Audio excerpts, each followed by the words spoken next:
The silence after he walked out the door sounded louder than his promise to stay forever. And the worst part was that I still felt the warmth of his kiss on my lips while watching his shadow disappear. Lawson had always imagined heartbreak to be loud, something sharp and explosive, like glass shattering against tile. But the night Oscar left him, fresh from exchanging vows that should have bound them together, everything fell apart in a quiet so cruel it felt intentional. No slammed doors, no shouting, just a whispered apology that did nothing to soften the blow. He stood alone in the living room of their tiny, newly rented home, a wedding gift from his parents who thought they were sending him into a life of joy. The faint scent of lilies from the ceremony still lingered in the air, mocking him. His husband was gone only hours after promising him forever. Lawson pressed a trembling hand to his stomach, feeling nothing yet everything. It was surreal the way life worked.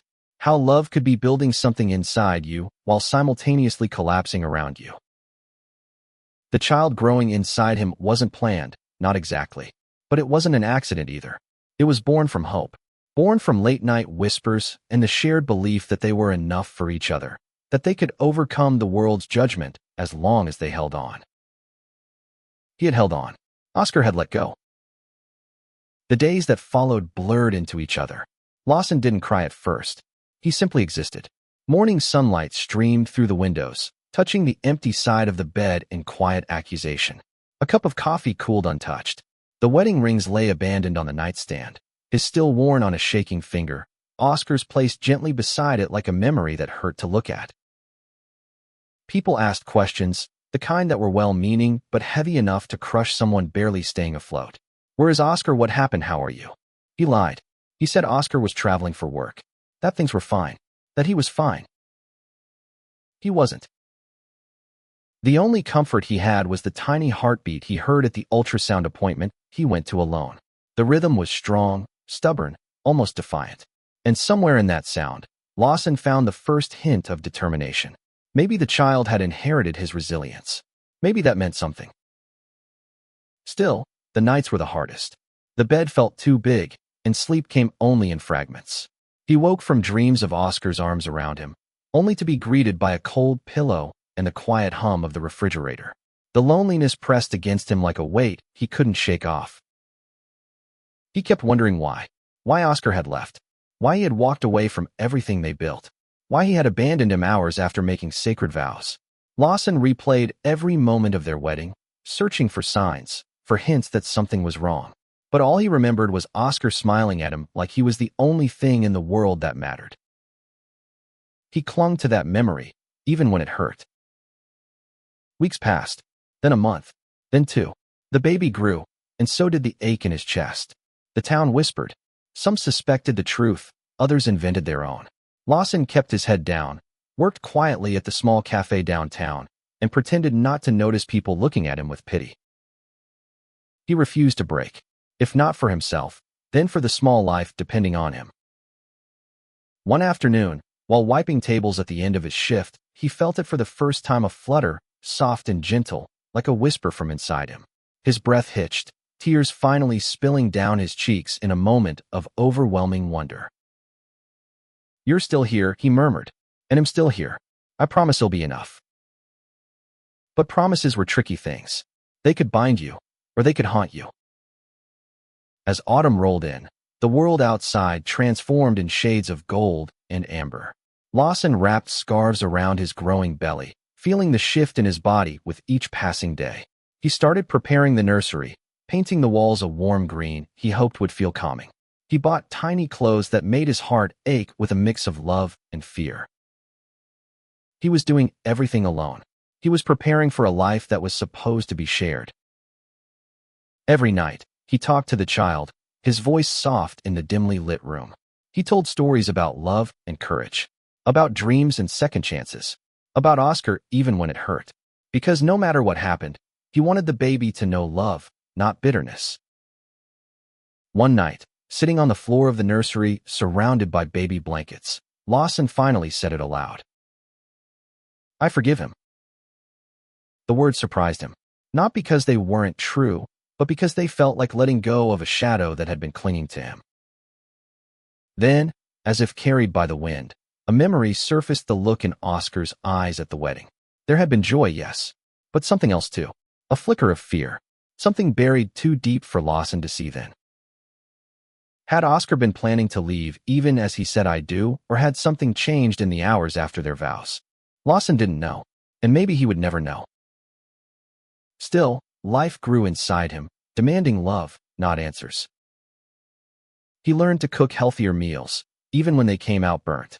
He went to doctor appointments alone, asking questions he never thought he'd have to ask without Oscar next to him. He started saving more, cutting back on little things, preparing for diapers and formula, and everything a baby would need. His world became quiet but steady, built from small acts of survival. But on the cold December morning, when the first snow of the year began to fall, something happened that would change everything. Lawson stepped outside to sweep the porch, bundled tightly in a coat that barely zipped over his belly. The air was crisp, biting at his cheeks. Snowflakes drifted from the sky like delicate confessions.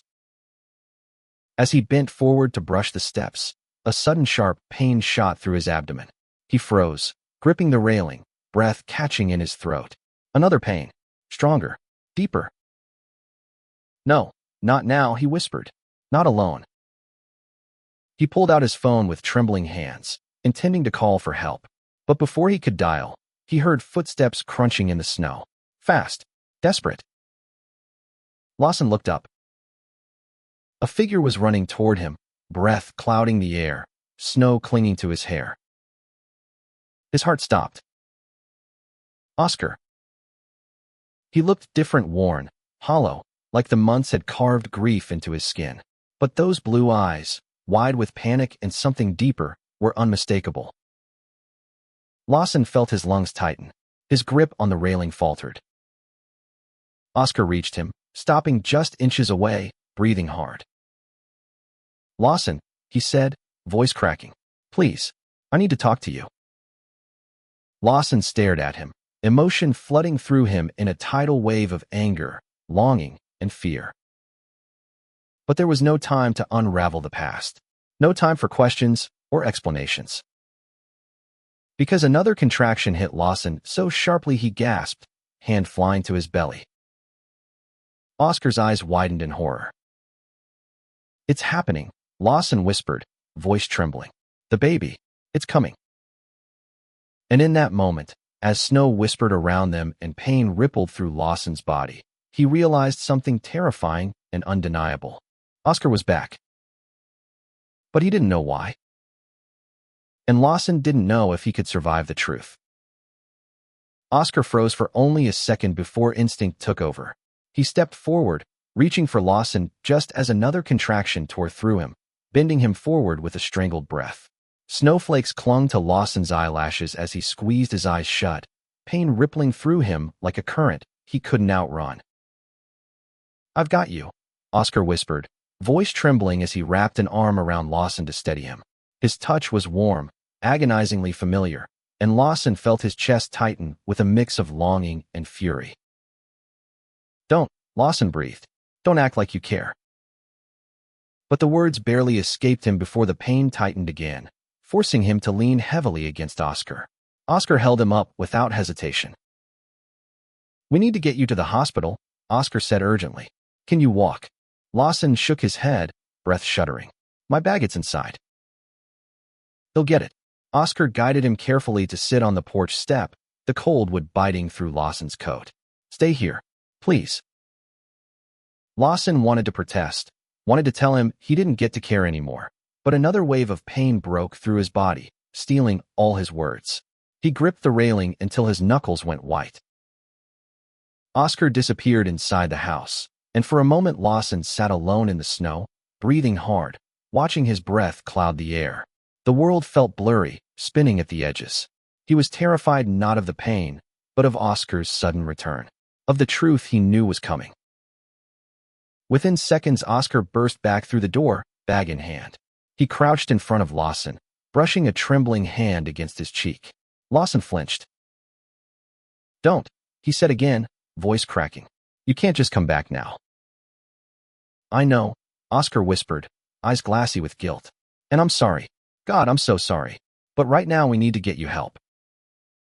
He helped Lawson to his feet and half-guided, half-carried him to the car parked at the curb. Lawson recognized it immediately. It was the same car they had driven away in after their wedding, windows filled with streamers and hand-painted words that once said, "Just married."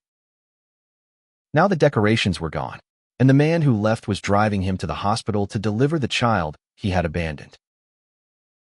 Oscar buckled Lawson's seatbelt with shaking hands, his face etched with panic. When he closed the door and rushed to the driver's side, his breath came out in a harsh gasp. "Hang on," he said, turning the key. "I'm right here. I'm not leaving." "You already did," Lawson whispered, but so softly it was swallowed by the roar of the engine. The car sped through snowy streets, tires crunching over fresh flakes.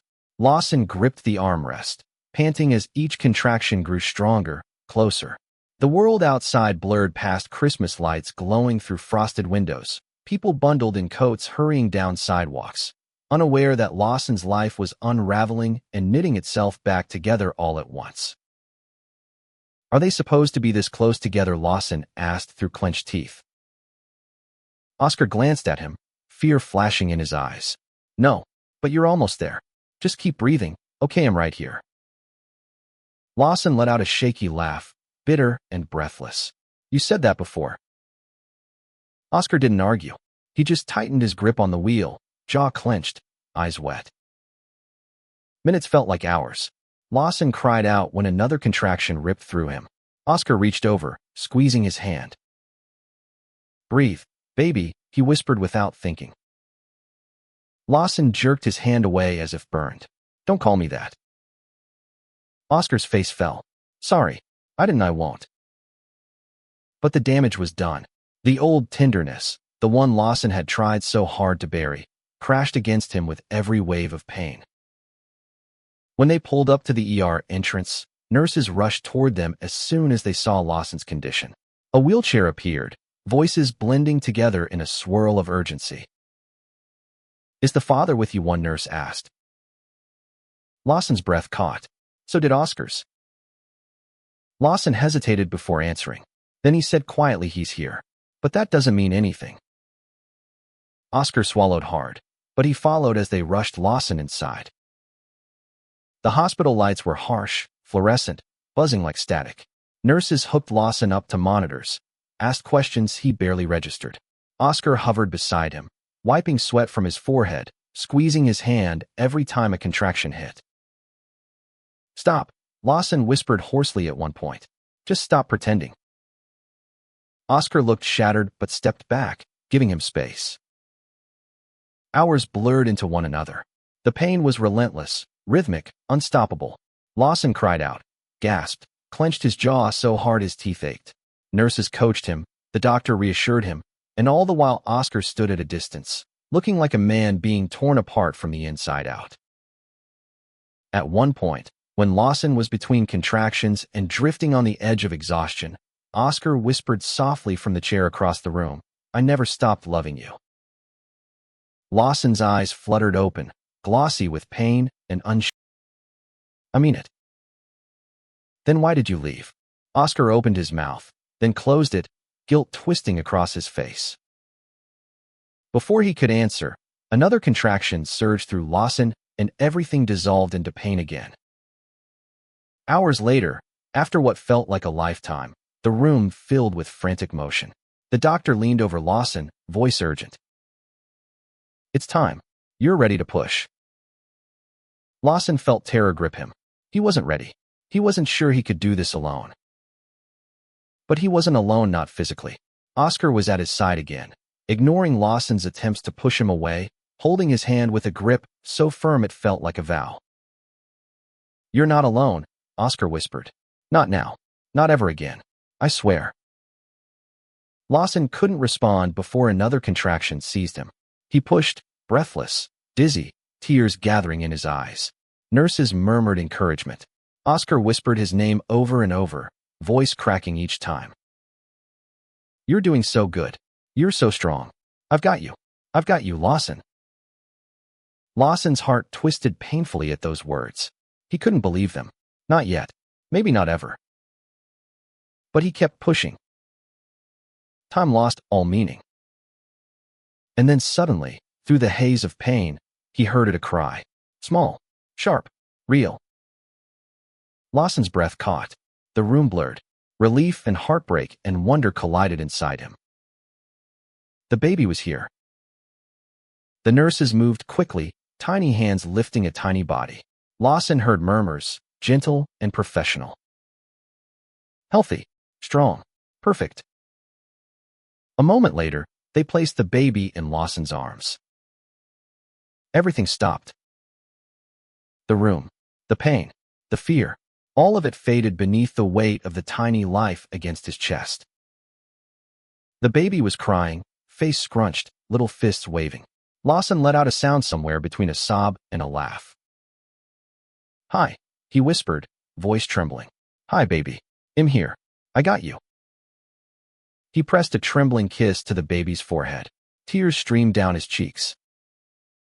Oscar approached slowly, as if afraid to break the moment. Lawson didn't look at him. He kept his eyes on the tiny face staring up at him, learning the world. The baby had dark hair, soft features, and when the eyes blinked open, Lawson saw it the same shade of blue as Oscar's. He felt his chest cave in.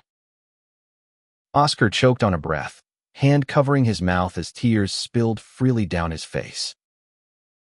Lawson held the baby closer.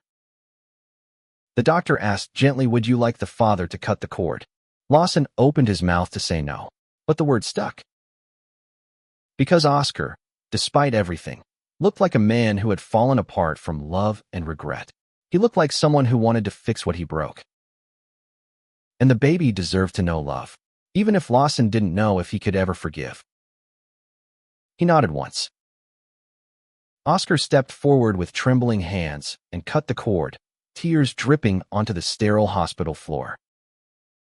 When he was done, he looked at Lawson with a devastation so raw it made Lawson look away.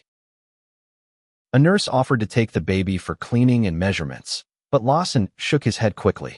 He held on, unwilling to let go even for a moment. But Oscar's voice broke through quietly. Let them check him, just for a second. He'll come right back to you, I promise. Lawson hesitated. Then he nodded. When the baby was taken, the room felt suddenly cold, too empty. Oscar wiped his cheeks with the back of his hand, then sank into the chair beside the bed, elbows on his knees, head in his hands. Minutes passed before he whispered the words Lawson had been aching for and dreading. I didn't leave you because I stopped loving you. Lawson stared at him, exhausted, hollow. Then why? Because you broke me, Oscar. You shattered everything. Oscar lifted his head, tears streaking his face. I left because I thought you deserved better than me. Because I panicked. Because I was stupid. Because I was terrified of becoming the kind of father I had. And I thought you'd be safer without me. Lawson's chest tightened. Then he whispered the truth he'd been holding for months. I needed you. I still do. But I don't know if I can trust you again. Oscar nodded slowly. I know. And I don't expect you to forgive me tonight. Or tomorrow. Or ever, if you can't. But I'm here now. And I'm not running again. Before Lawson could respond, a nurse returned, carrying the baby wrapped in a warm blanket. Lawson reached out instinctively, but the nurse paused. Would you like to hold him first? She asked Oscar gently. Lawson froze. Oscar looked at Lawson, silently asking for permission with eyes full of fear and hope. Lawson hesitated. Then he nodded. Oscar stood with shaking hands. The nurse placed the baby into his arms. Oscar broke completely, cradling the tiny bundle against his chest, tears falling freely as he whispered, Hey buddy, it's me. I'm your dad, and I love you so much. More than I know how to say. Lawson watched, heart twisting painfully. He didn't know what their future looked like. But in that moment, as Oscar held their son for the first time, as snow continued to fall quietly outside the hospital window, Lawson felt something shift deep inside him. Not forgiveness. Not yet. But possibility. Oscar held their son like he was something holy, something fragile enough to slip away if he loosened his grip for even a second. His shoulders shook, quiet sobs breaking through his shaky breaths. Lawson had never seen him cry like that, not on their hardest nights, not when he confessed his fears about becoming a father, not even when they exchanged vows. But now, under the sterile hospital lights with snow falling behind the glass, Oscar wept openly. Lawson looked away, unable to bear the sight. It was too much, too raw, too real. The nurse gently cleared her throat. "I can help you move to recovery when you're ready, Lawson." Lawson nodded faintly. Oscar handed the baby back, his hands lingering for barely a second, reluctant to let go. Lawson pressed the tiny bundle to his chest again, feeling the warmth ease the trembling in his body. As nurses helped wheel him toward the recovery room, Oscar followed silently, hands tucked into the pockets of his coat, eyes never leaving Lawson or the baby. He looked like a man standing at the edge of a cliff, waiting to see if he'd be pushed or offered a hand. Inside the recovery room, the atmosphere softened. The lights were dimmer, the air warmer. Lawson sank back into the pillows, exhausted but unable to sleep, adrenaline still coursing through him. Oscar hovered near the door. He didn't sit. He didn't speak. He looked like he wasn't sure he was allowed to. Finally, Lawson looked up, voice quiet but firm. "You can come closer." Oscar exhaled shakily and approached the bed, stopping just a few steps away. Lawson glanced down at the baby sleeping in his arms. His son's tiny nose, the delicate lashes, the soft rise and fall of his chest, everything about him felt miraculous. "He looks like you," Oscar whispered. Lawson shook his head weakly. "He's ours." Oscar blinked rapidly, his throat working. "Yeah, ours." Silence stretched between them. Not the painful kind from months ago, but a fragile, uncertain quiet full of things unsaid. Lawson finally spoke, voice low. "Why now? Why come back today?" Oscar looked down at his shoes, then at the floor, then finally met Lawson's gaze with eyes full of guilt. "Because I found the courage too late, and I was terrified you wouldn't want me there. But I knew the baby was coming soon, and I couldn't let you go through this alone. Not again. Not because of my cowardice." Lawson let his eyes close. He didn't want to cry. He was too tired to cry. "So what now?" he asked softly. "You want to walk back into our lives like nothing happened?" Oscar shook his head immediately. "No. I know I can't erase it. I know I hurt you more than I can ever fix. I just want to be here, even if it's only as a father, even if you never let me be more." Lawson's heart twisted painfully. Months ago, he would have done anything to hear that. Now it only made him ache. Before he could respond, the baby stirred, tiny cries bubbling in his throat. Lawson instinctively rocked him. Oscar watched with such tenderness it made Lawson's chest tighten. "You can hold him again," Lawson said quietly, surprising himself. Oscar froze. "Are you sure?" Lawson nodded. Oscar approached slowly, sitting on the edge of the chair beside the bed.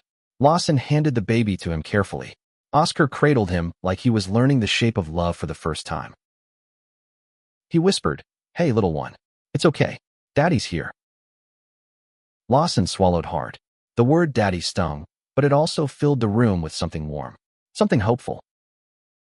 As Oscar rocked the baby gently, Lawson watched him. Every movement was careful, reverent. Lawson could see the fear, the longing, the regret in every breath Oscar took. "You're good with him," Lawson said softly. Oscar let out a trembling exhale. I want to be better than what I was given." Lawson knew what he meant. The stories Oscar had shared late at night about his father, a man absent not by distance, but by choice. A man who hurt with words and silences. A man Oscar vowed never to become. "You left anyway," Lawson whispered, more to himself than to Oscar. Oscar closed his eyes like he'd been stabbed. "I know, and I hate myself for it every day." Lawson didn't answer. His body ached, his heart even more. The baby quieted in Oscar's arms, settling peacefully against him. Oscar smiled through tears. "He trusts me," Oscar said quietly, almost in disbelief. Lawson looked at him, voice barely above a whisper. "He trusts easily. He's new. He doesn't know what people can do yet. Oscar looked up sharply at that, guilt washing over him again.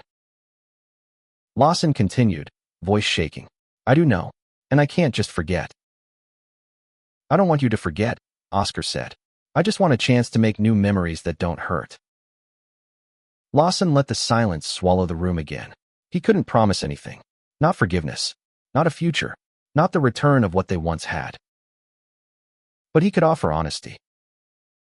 I'm tired, Oscar, he said. I'm too tired to decide tonight. Oscar nodded immediately. Of course. I don't want decisions. I just want to help. To be here. To take care of him. To take care of you both, if you'll let me. Lawson didn't respond. But he didn't tell Oscar to leave, either. Hours passed. Nurses came and went. The world outside continued snowing gently, blanketing everything in white. Eventually, the nurse suggested the baby be taken for his newborn tests. Lawson hesitated but agreed. Oscar kissed the baby's forehead before handing him over. Then he turned back to Lawson, hands shaking again. You should sleep, Oscar whispered. Lawson gave a small, humorless laugh. How can I sleep with everything that just happened? Oscar hesitated. Then he pulled a chair closer to the bed and sat down, leaning forward, palms clasped tightly. Then just rest, he said softly. He'll stay awake. He'll watch over you. You won't be alone. Lawson pressed a hand over his face, exhaustion crashing over him. He whispered, You can't fix months of silence in one night. Oscar nodded, eyes soft but pained. I know, but I can start tonight. Lawson didn't answer. His breathing steadied, his body relaxing. Slowly he drifted in and out of sleep. At one point, in the quiet between dreams, he heard Oscar whisper something he didn't think he was meant to hear. I'm so sorry, Lawson. And I love you. I never stopped. I just hope one day you'll let me earn the right to say it again. Lawson didn't open his eyes, but a tear escaped anyway. Hours later, he woke to soft crying nearby. Oscar held the baby again, pacing gently by the window, bouncing him with a tenderness Lawson had never seen before. He looked up when Lawson stirred. Hey, he's hungry, I think, the nurse said to call when he woke up. Lawson nodded sleepily, reaching out his arms. Oscar hesitated only a moment before carefully handing him over. Lawson fed the baby quietly, Oscar watching like he was witnessing something sacred. When the baby finished, Lawson burped him gently, then leaned back, exhausted but calmer. Oscar stepped closer. Can I sit with you? Lawson looked at him, really looked, saw the pain, the regret, the love that had never gone away. He nodded. Oscar sat on the edge of the bed, close but not touching. Lawson whispered, I don't know what happens next. Oscar replied softly, whatever you choose, he'll accept it. I just want to be part of your lives. That's all I ask. Lawson looked down at his son, then back at Oscar, the man he had loved, the man who broke him, the man who returned just in time to witness the most fragile moment of his life. He didn't know if forgiveness was possible. But for the first time in months, he felt the faintest flicker of something he thought had died. Hope.